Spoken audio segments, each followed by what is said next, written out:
miidiyaa kana irratti xiqqeeffamee gootanii anis immoo dhukkubni kee maa inni gifti? Hin beeku jetti anillee akka carraa odoo karaa deemu dhufe beektee argee namni dhiira an jette meeme namni an dhiira dubartummaan natti dhaga'ama jette sagantaan gargaara namni buutu jirtaa dhatte namni an namumatti dhamana obboleettii kooti intala keenya jettuuf jirta moo geessee mana abibaatti buusa gabaabumatti jirtaa nan dhaqxee buutu koornishii. Mubelaan namni barbaadee garuu edwaas jirti koornishiin naannoo kana namni hin beekne hin jiru. Eegaa. Baara naannoo kana kinoo raasaa kana keessa taa'aa jirti. An akkuma karaa deemuun tasa itti goree ana qofaa miti ijoolleen hedduus jiranii namni waa godhuuf hin jiru. Namni gargaaruu dandeettan namni naannoo isii beekuu dandeettan guyyaa sadiif bakka kana jirti. Amma una ofirraa fuudhi jedhamee waan qabdan kennaa beektu. Dabarine ennu Hamza. Yaa. Yooma garteeti. Tokkoffaa irratti sheerii koopiriitii godha akkanan dhufe bulu. Ani kaleessa si argee bira darbe. Har'allee deeminaan asuma jirti. Kana dura immoo guyyaa meeqa turre jennaan guyyaa sadii turre naan. Nama fuuchuu barbaadu ilaaltanii yoo na galchitu ishee boona moodi kana qabdu ammiyuutii qabadhaa nama natti dhufe. Okay. Mee obboleessa keenya obboleettiin tun mucaa dubartiitu ijoolleen achi dhaabatu tun Oromoodhaa mi? Oromoo makaraa deemutti gore. Ujiyoon kana kamna kusatti dhukkubni si dhukkubni. Amboodha ijoollee ambooti. Dhukkuba sammuuti moo? Wallaahi hin barreessin. Himachuu didde maal akka garuu paaspoortii.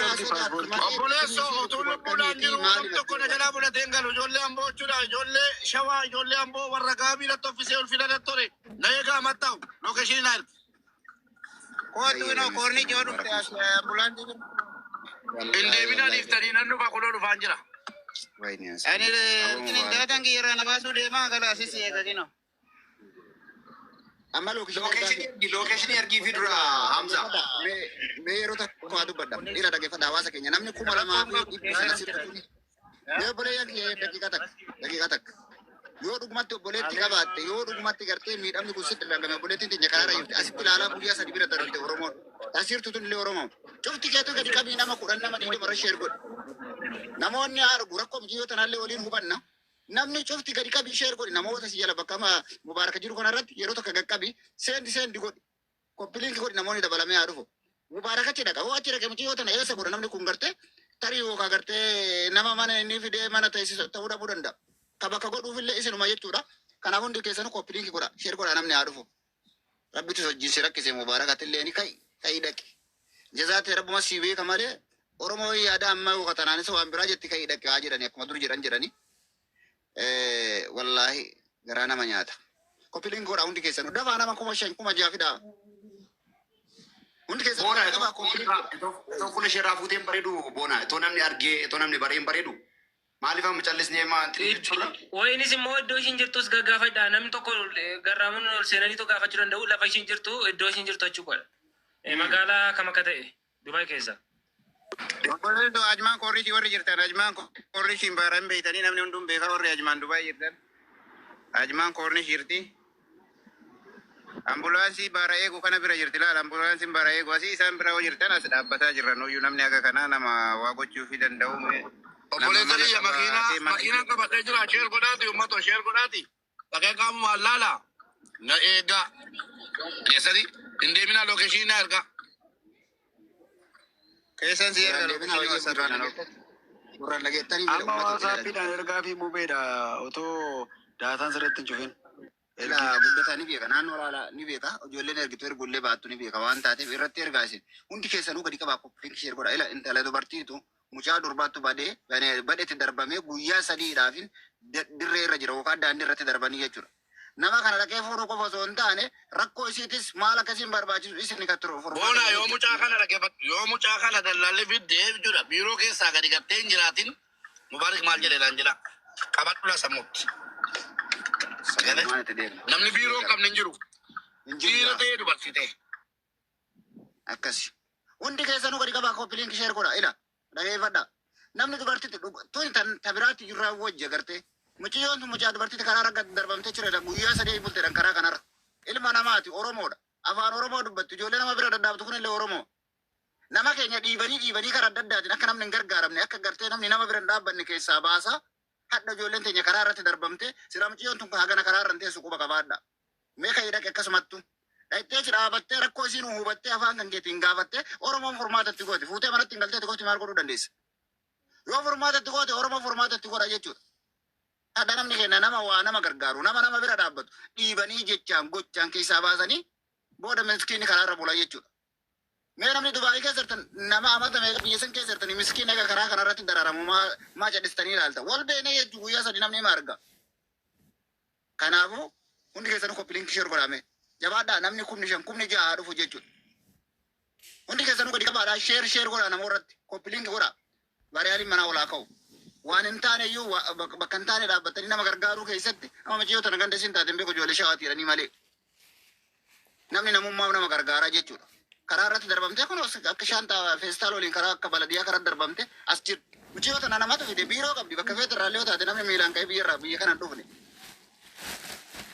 Waa argitanii waa dhageessanii tokkoon keessan hin deebinaa sheer godhaa koppiliin godhaa eenyu mucayyoota fide harka eenyurraa dhufte biiroo eenyurraa dhufte sitti darbamte maaliif bakka kanatti darban mana yaalaa soo taate seera bakka san keessa seera qabdi moo seera hin qabdu karaa eenyurraan miidhamni irra ga'e walumaan qofa hubannaa jechuudha. Mubaarak deemee biraa dhaqu deemaa jira karaarra jira sheer godhaa hundi keessanuu gadi qabaa koppiliin godhaa sheer godhaa sagaleen keenya jiraami.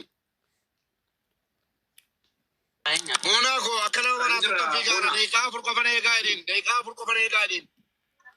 Deeqaa afur Hamza akkuma feegawitti silkii kee indirii godhiiti hin balleessin raati. Kiraasin Seegan jira kanas lookeeshiin illee erga seegan jira abshii rakkoon qabu.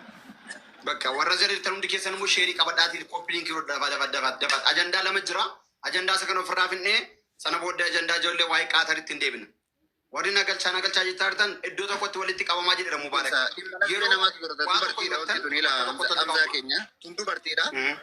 Karaa irratti darbamtee karaa irra jirti waan taateef atantamaanii dhimma atantamaa keessii kana barbaachisa jechuudha. Si bira Urjentiidha. yaa saniin achi darbe ilma dhiiraatti karaa irratti illee idduuti tanaatti idduuti ijoollee sanii garagara jechuudha. Ilma dhiiraatti gabbaatee baladiyaa keessaa illee waa funaannattee nyaachuu dandeessi. Tun dubartiidha karaa irratti darbamtee bakka kanatti guyyaa sadees jiraachuun nyaataa dhugaatii malee hagam nama gaddisiisa. Namni obboleetti qabdu namni obboleessa qabdu sheer gootu malee biran darbe mucayyoo isin asitti argaa jirtan kana Dubaayii keessatti naannoo naannoon jiran sun Ajmaanitti darbamtee karaa irra jirti kun osirratti naannoo baara irratti daangaa baara irratti darbamte osoo ilmi Oromoo biyya san keessa jiru nama gargaaru nama maddii dhaabbachuudhaan beekamu dhiibdanii gargaarsa keessaa baaftanii ilmi namaa bakka fuudhamu dhabamee bakka baladiyaa karaa irratti darbamaa jechuudha. Kana irratti wallaalla jechuudha. Walirratti illee dubbanna walirraa illee dubbanna. Nama waan gaarii dalagu badaa fakkeessa. Kono Moitira jira moitira kaafadhu Hamza. Hamza moitira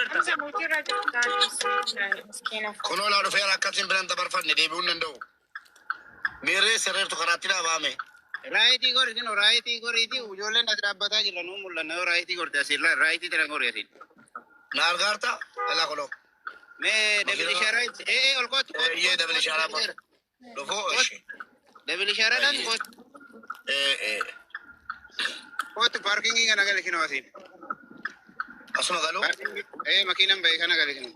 Si argaa. Sheer godhaame obboleewwan sheer godhaame. Itti muddaa qabataa mee sila oduu otoo ta'e naqaata nama kuma meeqa fiddanii nama gargaaru Wallahi nama rakkataa kanaaf namni hin hirmaatu. bata. Alaikum assalaam. Jirtu. Lakkoofsa kana isaan gatte.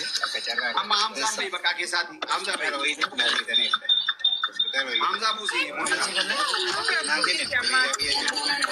Wala mabuena na buena. Maani. Aizesh. Buusii Hamzaa.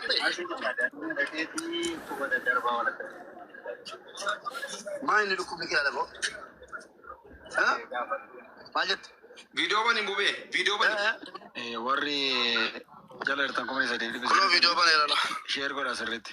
Garuu hawaasni keenya miskiinni dalagataan jechuudha birmateeraa fi Allah. Masha Allah. manni keenya danuutu bira jira. Maani dhukkubni kee? Dhaabachuu hin danda'u.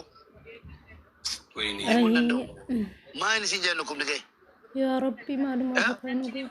ولا كان كمير ولا كمان يالا كبدا كمان يالا مير في نوكين نمي ऐसे जिराता तो तेन्यूम ब्रज जिराता तो तेन्यूम ब्रज जिराता तो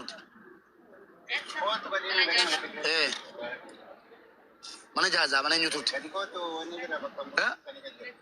mbeku yo mas du funke mat makam beku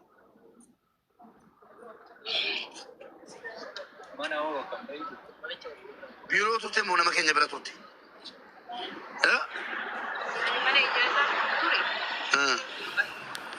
mana jaza antore mana makam sambe like edo jibra jarki gono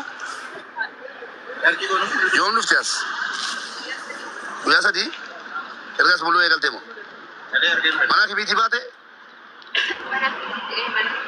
ko bige tv ka das ko fassa tv ka das nyali